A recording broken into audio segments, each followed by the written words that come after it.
I guess I'll start with this, Richie, because you Well, mentioned I'd like to push back if you don't well, I mind. haven't even heard anything yet. Yeah, but you did in your opening statement. You talked about sexual compatibility, and that's Okay. bullshit. So Why let's don't you start just with go sexual compatibility, where you start off in this debate saying that you think that that's extremely important, but you negate to express that sexual compatibility with a partner grows over time, regardless of if you've had sex with them before you got married. So when you talk about sexual compatibility, that's something which increases over time anyway. You don't have to go and take the woman's virginity before you marry her in order to have a successful marriage. In fact, the stats say otherwise, don't they, Alex? The stats say that if you marry a virgin, your marriage actually turns out to be pretty good most of the time. So sexual compatibility builds with two people over time. It's not just, oh, well, I must fuck her, because if I don't, there's just no way for me to know that I'll be sexually compatible with a woman. By the way, you're sexually compatible with almost all women. Okay, almost all men are sexually compatible with almost all women. The plumbing is universalized, Alex. Okay, let me respond to everything you said. So there's some half truths in what you're saying. All right, that yes, you can build sexual compatibility over time, but if you're really not sexually compatible, you need a solid foundation to build on. So if a girl is super into like kinky BDSM roleplay and you're super vanilla, you're probably not gonna find a middle ground. There needs to be that compatibility. There needs to be that chemistry. In terms of the second thing you said about divorce, when you actually look into the data, it does seem that for women, having more sexual partners increases her chance of divorce. But for men, having more sexual partners does not change your risk for divorce. Yeah, but it's a good thing that marriage has two people in it, huh, Alex? Men and women. So the stats apply to both of them. And if the stats apply negatively to one, then they apply negatively to both.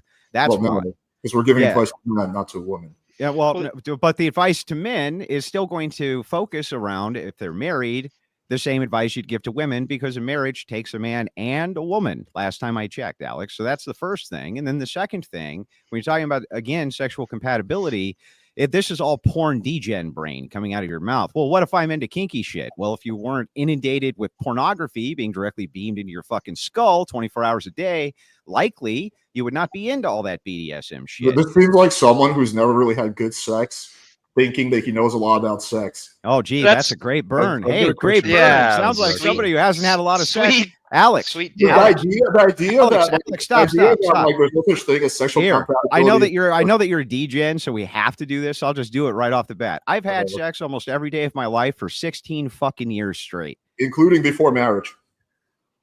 Well, in my particular case, yes, I did. But so what? So it doesn't make me a hypocrite to say that I was a recovering drug addict and so then advocate against drugs, Alex. That makes no sense. It's a bad argument. It's a stupid argument. I don't know where you came up with it. Well, it seems like you want your cake and eat it too. So it's like, okay, I want to enjoy myself. Just like the recovering drug addict. I'm gonna fuck all these girls. But now that I'm married, I'm just gonna say other guys shouldn't do it. Okay, well, but that Alex, again, that's the same argument you would use against the recovering drug addict. You'd be like, well, you want your cake and eat it too. You got to go out and have all the fun with the cocaine. How come I can't go have all the fun with the cocaine too? Because the person who was the former cocaine addict says, because it's bad, you fuck. That's why. Well, yeah, drugs have a negative impact on your life physically. So does premarital sex.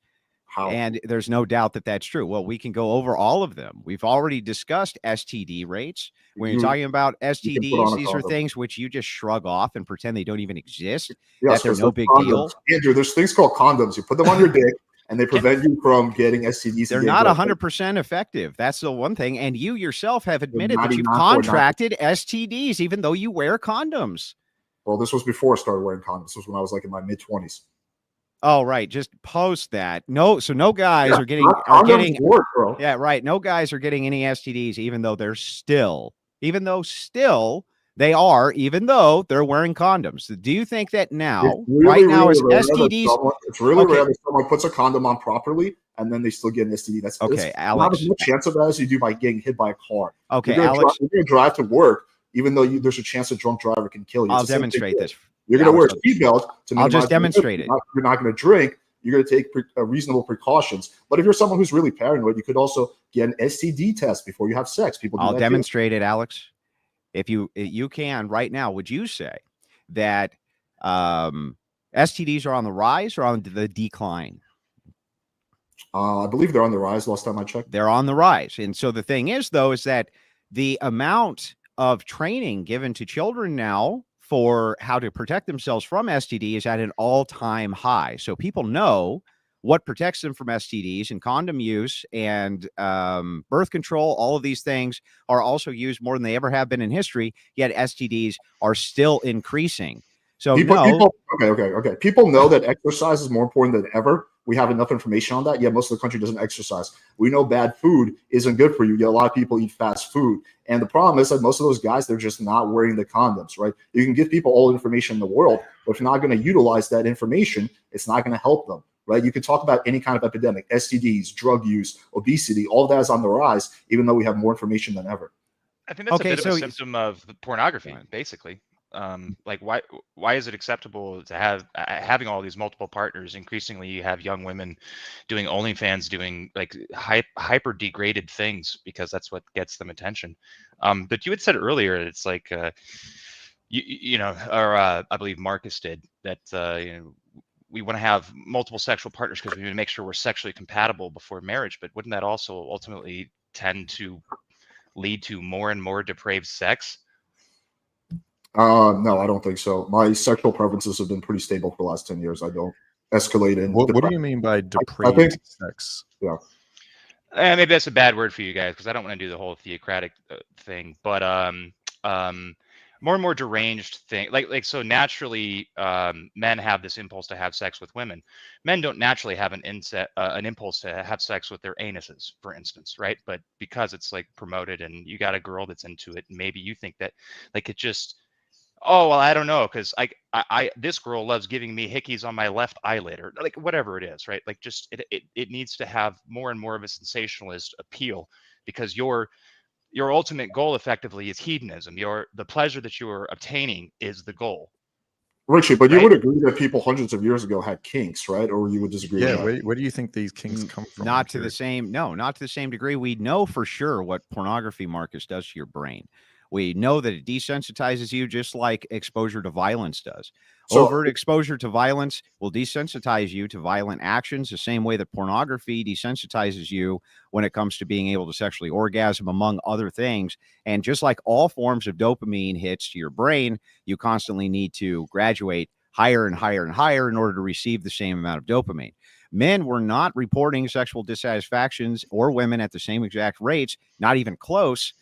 Since this data has been being compiled. Pornography is definitely a problem. It rewires your brain. We all agree with you. I think we can all agree that watching a shit ton of porn is going to degrade your sex life. I think we all agree with that. I don't think that those that are having premarital sex are watching less or more porn. I don't see the correlation there. You're talking about two separate things. If we can all agree that wait a second. Hang on. I'm sorry, Rich. I don't mean to cut in, but you're good. But I'm going I just want to know, because your argument, Alex, was indeed that sexual compatibility was that's the most important thing. It's necessary. Nope, Marcus says the same thing. I never said it's the most important thing. Okay, you said that sexual compatibility is indeed important. Okay, at least it's important. Okay, so the thing is, man, is if we're looking at that, and your idea, which Alex said, is what if you have a different kink than that chick over there? Well, these kinks and this type of thing, that is probably something which comes from pornography. If you're not exposed, exposed to those things pre-pornography, how the fuck would you even know that they're a kink of yours? Makes no sense, bro. You're making strawman arguments. No one here is advocating for porn. We agree. I think we would agree that some of that stuff is fueled by pornography. But there's a big difference between watching a shitload of porn and having sex with your partner. They're not the same thing. You're not listening to me. I didn't make a strawman argument. Do you believe that people had kinks before porn? Of course, but so what? So that's what we're saying. Regardless of porn or not, people are going to have kinks. They're going to have preferences, even if it's not. What about the rates, even if it's not preferences, right? What about the rates?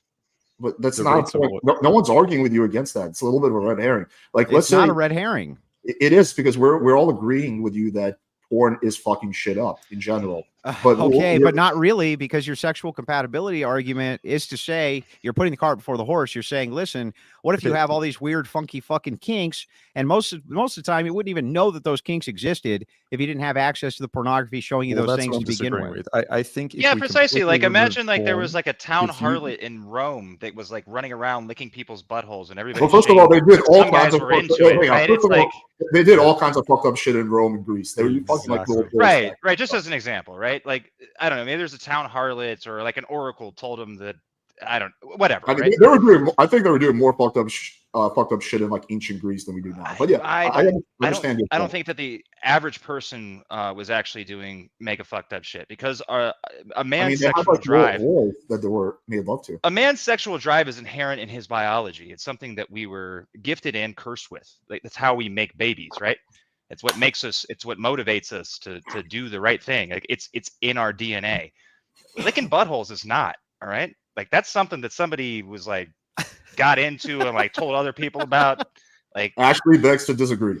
Yeah, I don't think you can really prove that there weren't kinks before porn. I agree that sure, if people are watching a lot of porn, maybe they discover a little bit better what they like. Maybe it accelerates and they need a high level of the extremity of what they're doing. But to suggest that sexual compatibility wasn't an issue before porn, I think is crazy. I think even if you take vanilla people, you will find that they say they have bad sex with another vanilla person. Even if you take kink out of that completely, right? Some people just aren't compatible sexually. Like I will still stand by that kink obviously adds to that. And if you're super kinky, it's going to be harder to find compatibility.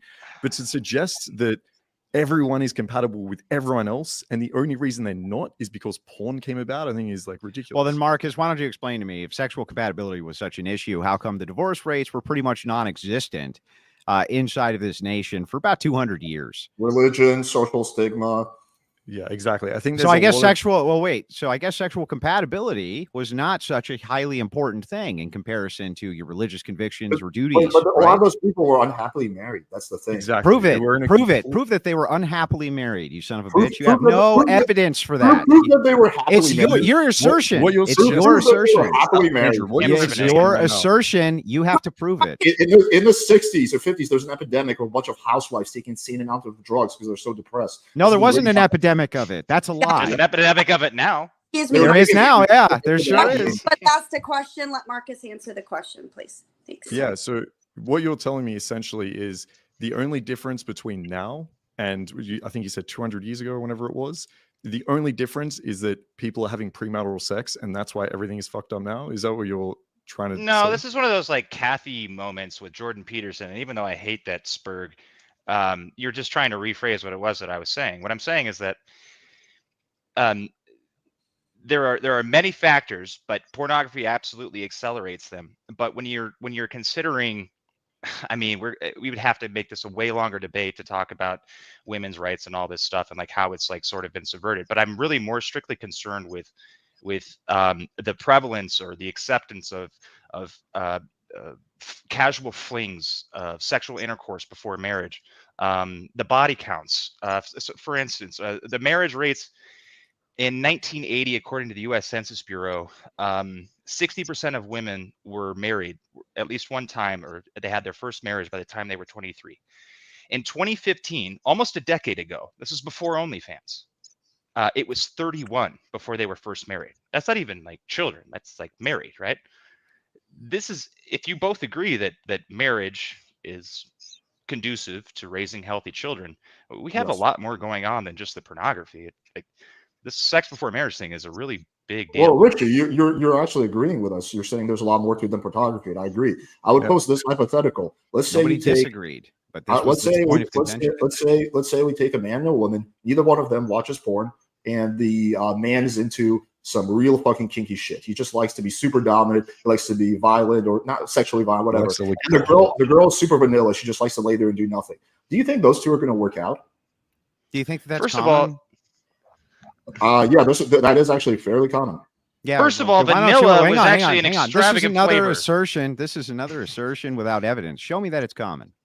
Well, I must have anecdotal evidence, but yeah. Also, right. So you have no fucking evidence. You have no evidence. Here's empirical evidence. when they poll people who get divorced and they ask what's the cause of divorce, they say sexual issues were like, I think top 3 or top 4, something. They're high up on the list. Yes, but the sexual issues that they're talking about are degradation due to other aspects of marital problems, which is why it's low on the list. Yes, in the in the polling for these things, when they're discussing them, they do indeed discuss that aspect of it. And most of the time, when they're talking about sexual degradation in marriage over time, it's a relationship between other stress factor issues within the marriage that leads to sexual dysfunction or cold bed or things like this. It's not a correlate. And here's why. Well, yeah, right? Men and women really like to have sex. You might not know this, but they really like to have sex. Okay. Men I don't know why women. you think I don't know this. I have a girlfriend. I have sex all the time. All right. Well, that's my whole point, though, is like they're not stopping the sexual intercourse due to the fact that they're not sexually compatible. It's due to contributing other stress factors. The number one reason women walk away from marriage is dissatisfaction with money, for the most part. That's the top reason. They normally report that it was irreconcilable differences, but it's generally over money. Money is one of the big ones. It's also because there are no negative repercussions basically on their end. That's crazy. There's a lot of negative repercussions for women. Dude, they're either married to this state, or they're married to in another aspect of the state. They get child support payments. So the ramifications, the negative ramifications of a woman getting married are much less on the woman and on the family of the woman, which is sort of why this behavior is so acceptable nowadays. We can agree that it's less. Sorry, we can agree that it's less compared to the man. We might agree with that, but to suggest that it's so small that it doesn't really matter and she will just get like divorced willy-nilly and married again and it doesn't matter, I think that's crazy. I think women that are getting married, it is a huge negative if they end up getting divorced, right? Is it as huge of a negative? Why are 80% of them as huge? Exactly. Why are they always initiated by women? They're basically always initiated by women. I can answer that. Go ahead. There's multiple reasons, right? One, I think, is that women typically have to go for the divorce. Men can kind of sit around, but if women have kids and they need the child support, there's feedback going on in my ear. Yeah, actually, I'm getting the same. And I think it's from maybe Richie. Richie, mute yourself real quick and let's see if it's from you. Okay, let me mute myself. Sometimes I'm on. Nope, it's not you. Hang on. Marcus, say something. Yeah, I'm still getting it. I'm still getting it too. Alex, you try muting yourself now. It's good on my end, but I'll try it. Hang on. All right. Testing. I don't hear anything now. Yeah, I don't hear it now. It's on my end. Yeah, this always happens with the microphone. Let me see. Let me really quickly fix this, if I can. Audio, reduce. Sorry, Marcus, I didn't mean to cut you off, but that's super annoying. Yeah, it always does this. I'll have to switch back to my regular audio in which I'll be quiet. Okay, I'll make it work. Okay, I'll have to. Yeah, you sound fine. You sound fine, but I'm still getting a test. Alex, say something. Yo, what's up? Yeah, no feedback loop now. We're good. Okay. Yeah, I just have to go with my computer mic, which is a lot quieter. So I'm gonna just try to adjust and turn myself all the way up and turn you guys like 20% down, so it's more even. You don't need to turn yourself up. You sound fine. It's the same audio level because we were doing the same audio level. Okay. Now it's pretty much the same. Yeah, to me. Okay, cool. All right. No worries. All right. So as I was saying, if women are initiating 80% of the time, which I haven't seen that stat, so I don't know how accurate it is, but let's assume it is, that doesn't indicate that they are better off or it's really easy for them just to divorce willy-nilly. I think it's probably easier for them or it's more beneficial for them compared to a man, but not compared to themselves being in a marriage. I think they're probably happier being in a marriage at first.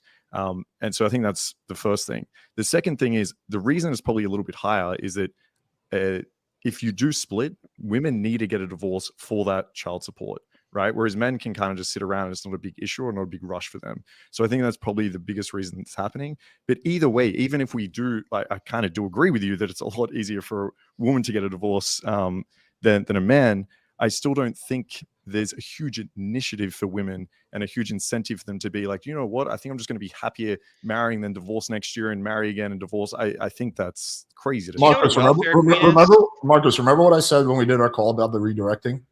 Wait a second. Alex, debates and conversations evolve. So anyway, back to what Marcus was saying. And by the way, we didn't redirect anything. This is a direct line of inquiry. So Marcus, nobody said or nobody was even discussing which sex it's easier for to get a divorce. We're discussing whether or not one sex is penalized over the other once a divorce is initiated. In this particular case, it does appear that men are much more heavily penalized than women for the initiation of a divorce. Yeah, I agree.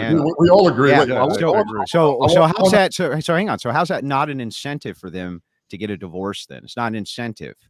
Okay, so if say we have a business agreement, right, between me and Alex from Playing with Fire, right, and maybe if I end that agreement, he will lose $2 million and I will lose $10 million, right? Mm-hmm. It's going to be much worse for me. But at the end of the day, Alex doesn't want to lose $2 million either. So he's not going to do that. He's not going to break up from that agreement, essentially. So even though I'm much more, even what? Even does that make sense? What if the business? No, it doesn't make any sense. I want to redirect back to what. Well, that's nice that you want to redirect back. We're having a conversation. We're talking about I want to ask. Sex. No, I'm talking to Marcus about this. Right, hang on. We're talking about premarital sex. You're not the moderator, dude. Richie had a point. No, but we initially said we were going to talk about premarital sex. Richie in Marcus's. Right. Okay. But in Marcus's hypothetical, what if the relationship was more something like this? Like, let's say Alex had no prospects of making any money staying with the company, but if he leaves the company, he gets $600 a month for the next 18 years. Yeah. Do you understand how the power dynamics might flip? Listen, I think, right, that if a woman is really having a shitty marriage and it's awful for her and it's awful for the guy, it's going to be a lot easier for her to leave. I agree with that. We're agreeing with this. I'm just not agreeing with the premise that it's really easy and really beneficial for a girl to leave, that she's so incentivized that if she's in a happy marriage, she's going to be like, hey, you know what? Being divorced might be more fun. Let's do that. I don't think that's what's going on. That's all I'm saying. There are literally families, like this is called welfare queens, right? And it's like, you're not supposed to say that, but this is what they do. So the government will literally incentivize women to have sex and have children with multiple different men. And for each man that can't pay for the child support, they get a check each month. Okay. So the more children that she has outside of wedlock and has in her house, so long as there's no man in the house, that's quite literally a stipulation from the welfare, she gets a paycheck for each of those kids. They're basically farming kids for easy. You know how money. difficult it is. I'm gonna bring this back to the initial topic for a second. I'm gonna bring this back because I want to ask a question. I want to bring this back. You ever been in the hood? Oh, that's fine, Alex. We're not allowed to discuss this topic. I get it. You can talk about it, but I don't know why you're so determined to avoid the main topic of conversation. We're not avoiding anything. This is directly in line with marriage. What does marriage mean? You're not talking about economics. Like, we're talking about premarital sex. My question is this: for Richie and Andrew, what exactly is the downside for a man to have premarital sex? There's many downsides. Okay. So the number one downside. Well, go ahead. You go ahead.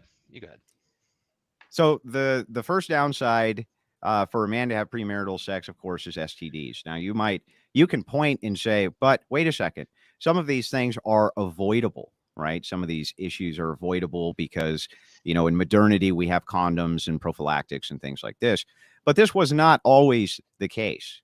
And when we look at that, we understand that the societies which promoted away from promiscuous sexual intercourse, especially with men, had much more virtuous societies. Every single time a man is out there having sex with a woman, he's actually devaluing the woman. You know that this is true. Both of you, and I went and checked Marcus's work out too, claim that the more sexual partners a woman has, the more devalued that woman is in the marketplace to men. Okay, so if that's true, then that means every time a man is out there banging a chick, he's actually devaluing the chick under your logic, right? So that would be bad for society. Just by itself, that would be bad for society. So you have a duty. You have a duty to greater society. Let me respond to the first point. So when they actually did studies on this, they looked at the STD rates between single men and married men. They found them to be basically the same. And the reason for this is because married people are having sex without condoms, right, with their wife, generally speaking. And if their partner cheats on them, right, then the chance of them getting STD is much higher. Versus typically single men are more likely to wear condoms. So the STD rates is the same for married and single men. So your first point is mute. Now the second point, show me the data. Pull it over. Do you want to see the study? Yeah, especially considering I have a counter study from Healthline, where Healthline talks specifically about what are called pleasure. Let Alex finish this point. We can pull the studies up. I want to stay on this point. I'll pull up the study while Marcus can go back and forth on this. Give me like 2 minutes. I'll pull it up. Yeah, sure. I would say, given your point of devaluing women by having sex with them, right? This is assuming that everyone is being honest, right? So if a guy says, hey, how many sexual partners have you had? And the girl's like, oh, 200. Then I think a lot of guys are going to consider that a red flag and not want to be with this girl. And in that sense, you could argue that she's less attractive or devalued in your words. But the truth of the situation is that if a guy says, how many people have you slept with? And the girl is going to think that the guy is going to judge her for that, then they're simply going to lie about it, right? They're going to say, oh, 3, 4, like whatever a low number that they think the guy will like. So, so you're basically what just about devaluing reputation? the data. This is the only, right? yeah. But, what about two things? First, let's talk about reputation, which you do accrue reputation through promiscuity. There's no doubt that that's true. Women always accrue negative reputation through promiscuity. They're known as sluts, skanks, et cetera, et cetera, et cetera. Not only that, though, let's move on to the second point. Which is this doesn't actually address whether or not it devalues the woman, the more sexual partners that she has, which you are now making the argument that it does. No, he's not. He is. If he says it's a red flag. Let me ask you this. If there's a girl that goes around, hooks up with every guy at the club, by hooks up, I mean kiss, but she doesn't have sex with any of them, right? Mm-hmm. She makes out with everyone at college. She has her tits out half the time, but guess what? She doesn't have sex with anyone, right? But then there's one girl that doesn't do any of that, sleeps with 2 guys. Who do you think is viewed more negatively in this situation? Okay, so I want to make sure I repeat the question back so I don't get it wrong. You're asking if a chick is promiscuous, if she acts in a promiscuous way, do you think that she's going to gain the reputation of being a promiscuous woman? Is that essentially the question? I'm saying, what would you consider more devaluing for the woman? I think promiscuity in general is devaluing to a woman, but the more amount of sexual partners that they have, that adds to the promiscuity problem and devalues them further. You seem to agree with this because if you state that a woman has 200 partners creates a red flag for a man, then this means the more partners that she has to reach whatever that threshold is, the less value she has than the day before she had sex with that new man. Yeah, I'm saying 200 for sure. I'd also consider 0 when a girl's like 25 years old, also a red flag. Why? Because if this girl hasn't had sex, then I'd be questioning whether, once again, she's any good at it, whether I'm going to be compatible with it. And if it's not for a religious reason, I'd also so be the red flag is your hedonism? Wait, so the red flag is you're not sure that she could be a great fuck puppet for you? That's your red flag? I found the study, by the way. Go ahead, Marcus, and finish your point. Fuck puppet. I like that. I like that. Of course, I'm going to call my girls from now. All right, we got the study. Wait, no, I want to finish this though, real quick, and then we'll get to the study. I know you want to know, but I want to know this. I want to know why it is, Marcus, that you think. Yeah. So if the girl is zero partners at 25, right, and it's not for a religious reason, then I'd be questioning if she's had any at all relationship experience, right? Well, if she's very inexperienced, then chances are she's not going to be a good partner. But wait, you just keyed in on something. Wasn't able to get with anyone by that point. Marcus, you just keyed in on something though. You said if it's not for a religious reason. So how come if it's a woman who is staying chaste for a religious reason, that wouldn't draw a red flag for you? Is it because you would see virtue in her? It probably still would draw a red flag, just not as big of a red flag. What would the red flag be? Just that she's not going to be able to satisfy her degenerate sexual needs as well as the whore? That's basically what you're saying. Yeah, exactly. Can we quickly throw out that all agree to throw out the STD argument because it's pure horseshit? Single men and married men were found to have the same rates of STDs. So that your first point is mute. Send it to me. Okay. Did you want to pull it up? Moot. I'll post it in a private chat. A lot of people. I don't know if he likes to be corrected, but it's moot, not mute. Oh, you're good, man. Yeah, you can correct me. I don't give a shit. Pretty chill. So the second thing here, I'm gonna post in the chat right now for you. The second thing you were talking about is devaluing the woman. So I guess I have to ask for clarification. What do you mean when you say devaluing the woman? What do you mean exactly? You mean her social reputation? What do you mean? Well, yeah. So I think that generally speaking, women, as we saw with the poll just here the other night on your channel, if a man would prefer to have a virgin even over a woman who had 5 sexual partners, the poll overwhelmingly stated yes. Why? Now, why is that? And it's a revolting factor. It's the revolt factor. So most men, generally speaking, become revolted, as you admitted on that same panel, by thinking about the fact that the woman that they're with might be having sex with another man or has had sex with other men. It's not a thing that you want to dwell on or think about, because it causes what I think is an impurity imbalance. So I think that men generally tend to be attracted to women who have some sort of purity about them, some sort of chastity about them, because these are virtues, and men tend to see virtues in other men just like they do in women. And what are the virtues we're looking for in women? We want loyalty, chastity, and virtue. And those things, I think promiscuity is a good indicator as to whether or not a woman has any of those things, especially the virtue aspect. Promiscuous women tend to suffer from mental illness. They tend to suffer from all sorts of issues, often coming from single mothers, among other huge problems. So yeah, I think that this is the red flags you're looking at would be virtue based. Andrew, would you say that you have a successful marriage, happy marriage? Yeah. Okay, but you and your wife both had sex. So how do you guys view each other positively if you guys both didn't have your virtue when you got married? So we both reformed to Christianity, like so many people do. But that doesn't change your body count. Yeah. So what? And by the way, pointing at exception. Your wife is attracted to someone who has. But let me tell you, I'm going to try to tell you this so that you understand that, because this does follow. Assuming that I could have all things equal and could have met my wife and she's the exact same person she is, but had never had sex with a man before me, I would choose that. And so would every motherfucker given the choice. Okay, but it seems like you're still able to have a successful marriage, even though neither one of you guys had your virtue when you got married. Doesn't mean it's optimal, Alex. I mean, well, right, precisely. About. Well, if we're going to talk optimal, there's a big difference between something being optimal and something being a deterrent. Also, you were primarily talking about on the women's side. My initial question was, what about for men? What are the negative downsides of premarital sex? You asked me the question, bro. You said you asked the question. I'll give you a real one. I'll give you a real one. So this is my life experience, right? So anecdotal, of course, but initially started off in very long-term relationships that split for like military reasons, right?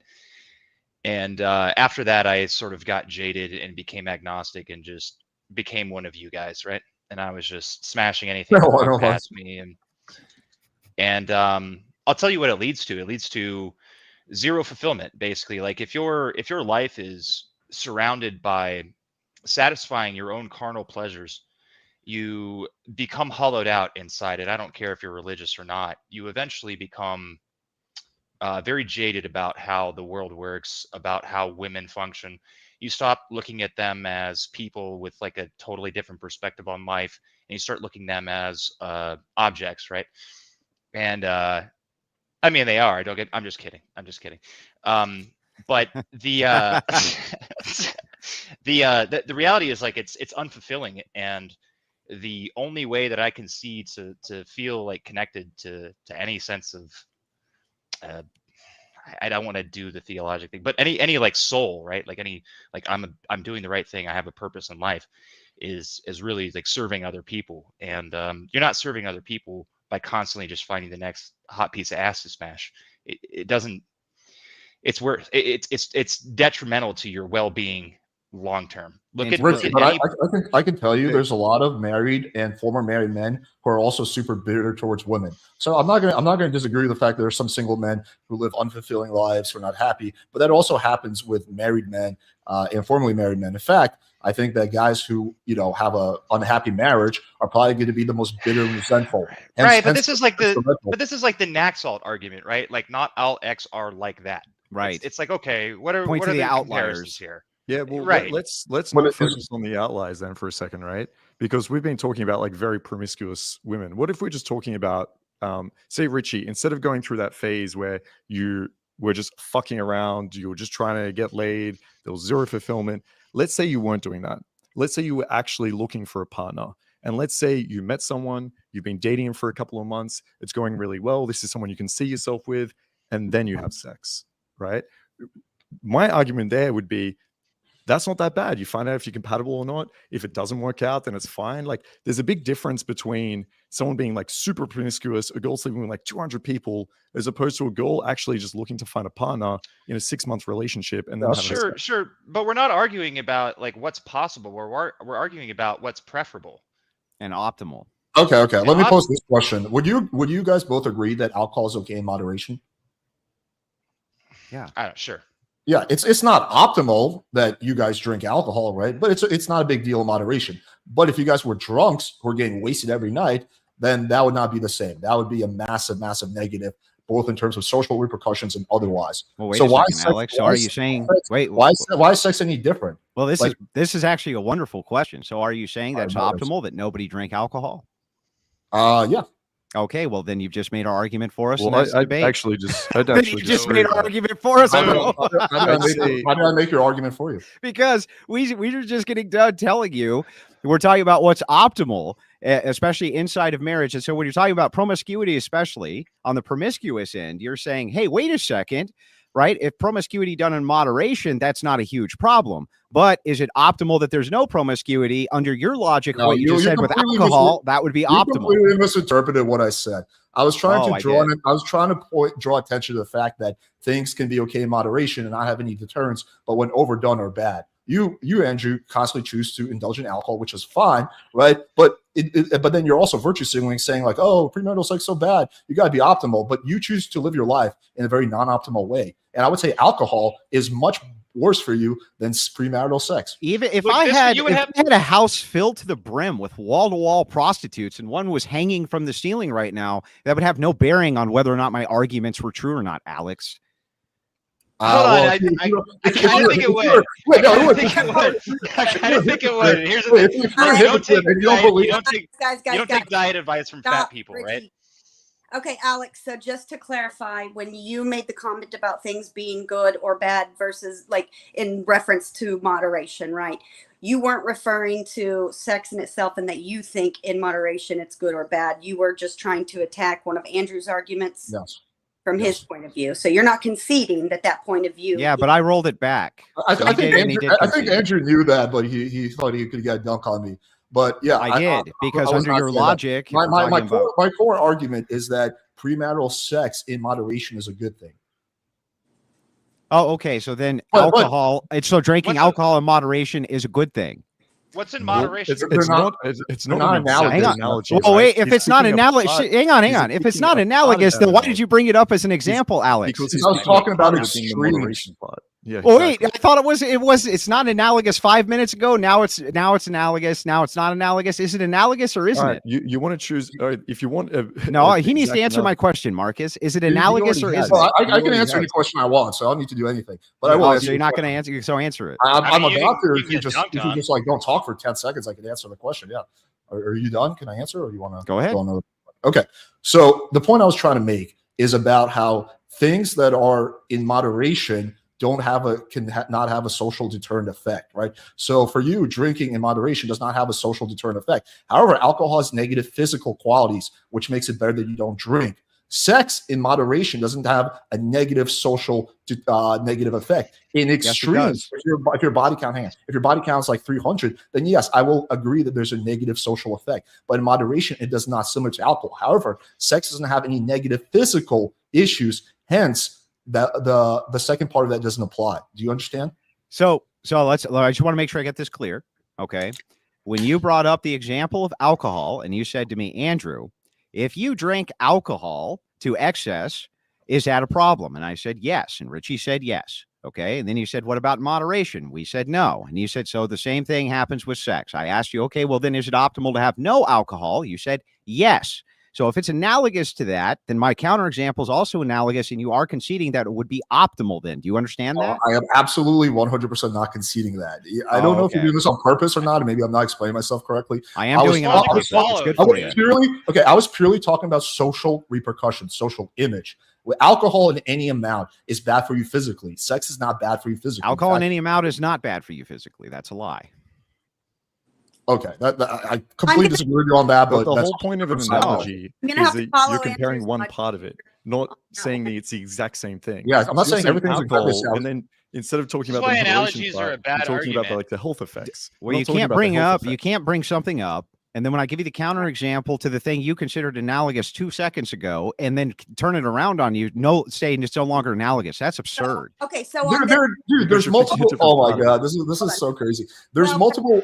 On this point though, that's why I want a clarification from you, Alex, and then Andrew clarified. I will say that I kind of agree with Andrew on this one from a moderating standpoint. Like, you did bring up an example, he did counter that example right back, and that's the way that's fine. But again, I'm talking about only about social repercussions in that. Maybe I should have specified that. But yeah, I'm talking about social repercussions. The difference between alcohol and sex, once again, is one of them has a physical negative effect and one of them doesn't, which is why it's different for alcohol, unless you're Andrew who doesn't think alcohol is bad for you. Alcohol does in any amount is not optimal, versus sex is different because there's no negative physical side effects. In fact, it is a good form of cardio, so you can make an argument that's positive. So that is the difference for like the 25th time. So then are we going to state then that actually using alcohol as a comparative to promiscuity is not analogous, so we can just move on from the point? In terms of social analogy works, right? Like in terms of socially, it is. In terms of the rest, in terms of socially, it is. Yeah. So if I'm using it as a social example, then, which is what you're using it as, and we're talking about the social repercussions of what is optimal, and you say zero alcohol is optimal, why wouldn't you apply that to promiscuity, Alex? Because I've explained to you like 20 million times. Because one of them has a physical downside, and the other one doesn't. Alex, do you understand? Let me try to explain this very simply. Okay. When it comes to certain things, small words. There can be. I will do my best. There can be physical and social negative outcomes that follow. Right. With alcohol, in moderation, there is not a negative social effect that follows. Right. But there's still a negative physical effect. In extreme, there's a negative social and physical effect. With sex, in extremes, there's a negative social effect. In moderation, there's no negative social effect, but sex does not have a negative physical effect. Hence why you cannot make the point that just because I say that no alcohol is optimal, no sex is optimal, because one of them is physically bad for you. One of them is not. Is that not clicking? Okay. So what your overall argument is, let me make sure I repeat it back to you. Please You're do. saying that when you're talking about alcohol, if you use alcohol in moderation, right, that there is still some physical downside to it, but there's just not any physical downside to having sex in moderation. Is that correct? Yes. Yeah, there is, but there is though. There's pregnancy that can be a downside. Even having sex just one time can lead to that. There's STDs. Oh, we already just stop. I just let you give your entire argument. STDs, but you're just going to repeat yourself. Alex, you didn't disprove my point. Even if I conceded to you on the STDs, it wouldn't disprove my point right now. So listen very closely. Listen. Yes, I can. Listen very closely. If it's not true, how would you use it? Bro, Okay. I just let you talk. Are you going to let me respond or not? Well, yeah, just don't use things that we already disproved. Go ahead. Okay, you haven't disproven this. Okay, even if I conceded on the STD front, it would not disprove this. So the short-term ramifications of sex, there are potential physical downsides that only needs to be proven true once. That's it. So, okay, and if you concede that it's true even once, then you would have to concede on this point, Alex. Listen, there are negative consequences for almost everything we do in life. Right? That's right. Every I agree. medication you take is going to have a possible negative effect. Doesn't mean you shouldn't do it. Doesn't mean it's not good for you. Then he's a hypocrite. I think the argument here is the guy with premarital sex, and then talking about anti-premarital sex. Okay, what is the risk? You and just reward said that of there's this? zero physical ramifications for having sex. That makes sense. Yeah, that's insane. Fucking insane. Yeah, if you have a safe sex, yeah, in moderation, there's nothing. Okay, so now it's a different argument. So the thing is again, when you're talking about this. Yeah, so and even then, nuts. What? Like, we're using birth control or we're using condoms? Well, like, those aren't 100%. So even like one time, there's still a physical. Guys, condoms. Right, you put it on your dick. It guys, prevents the jizz from going to the girl. She doesn't get pregnant. You don't get STDs. It's very simple. Do you have? Doesn't prevent her pubis rubbing against yours if she has open herpes sores, does it? Okay. Marcus is Alex's partner. Marcus wanted to elaborate on Alex's point. I think that's fair. Go ahead, Marcus, and then Richie, you can rebut. Yeah, I think when we say there's no negative effects, when Alex was saying that, I think what Alex is trying to say is, in the grand scheme of things, in terms of risk and reward, there really isn't that many negative effects for someone having premarital sex. Now, yes, you can make the argument if someone's like isn't using a condom and fucks a girl and does that repeatedly and gets her pregnant, that might be negative for him, sure. But I think what we're saying is most guys, if they're just responsible, they do this in a safe way, then the risk is so low that I don't see it as a strong negative not to do it. And you mentioned like open herpes, right? HSV1 is like 90% prevalent already, and that's amongst kids not having bad. sex. That's right? not good. And by the way, you can get HSV without having sex, without having most people are born with it. So to say that the reason not to have sex is because of risk of HSV 1 or 2, again, I don't think we didn't say that. It's straw man. Well, okay, well, what were you saying then? So, okay. So first of all, let me correct this, because I must be looking at completely different numbers than you, Alex, because what I see is 3.5% STD rate married and a 20% STD rate single. That's what I see. That in a second, but Richie, you did specifically bring up herpes. Mark, how many different things? Clarify what you brought up. No, it's fine. It's what I'm saying is that if you wear a condom, it doesn't prevent you from getting herpes. And you're saying, oh well, like, so here's the problem that you guys have. This thing can get you herpes. You're operating from this like this science framework, right? So it's like every problem that science, like, I'll give you for instance. Do you think that marrying your cousin is a good idea? And I know this is out of left field. I'll bring it right back, I promise. Do you think that marrying your cousin is a good idea? Depends on if your cousin is hot or not, but generally no. What? Is that a serious answer? No, obviously I'm kidding. No, it's not a good idea to marry your cousin. How about you, Marcus? Do you think marrying your cousin is a good idea? Probably not. Even having sex, right? Probably a bad idea. But even, I mean, the reason you shouldn't marry your cousin, and the reason we don't encourage it, is because it increases the risk of defects for the kids, right? So the reason, yes, but what if we could negate all of those defects by, say, using science like birth control or condoms? Is it now okay to fuck your cousin? Are you asking me or Marcus? Marcus. Both of you. I'd have to think about this honestly, right? You'd have to think about. You have to think about whether or not it's okay to fuck your cousin. If you could create a world, right, where hypothetically there were no risks, there was nothing wrong with fucking your cousin, there were no birth defects, anything like that. If that world existed, then I'm sure we would all change our opinions on that. What about your mom? Could you fuck your mom, bro? Could you fuck your mom? I'm sure if we looked at animals, right, that fuck their cousins, we don't think it's weird or wrong or anything like that. I think if we did live in a world where there was zero consequences for that whatsoever, the reason we what about your mom, Marcus? Can you do it? Wait, listen, hang on. If you protective sex with your mom, Marcus, would that be okay? If there's no defect? My mom. What I'm saying is, if we lived in a world where there was no negative effect whatsoever, then our views on sex would change. 100%. We have that world, right?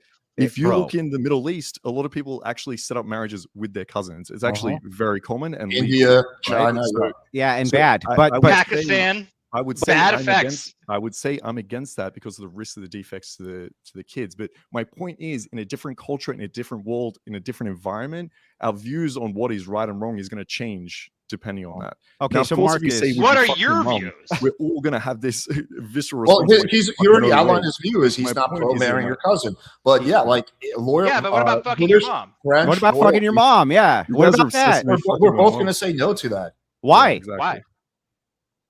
Personally, because I find the idea revolting.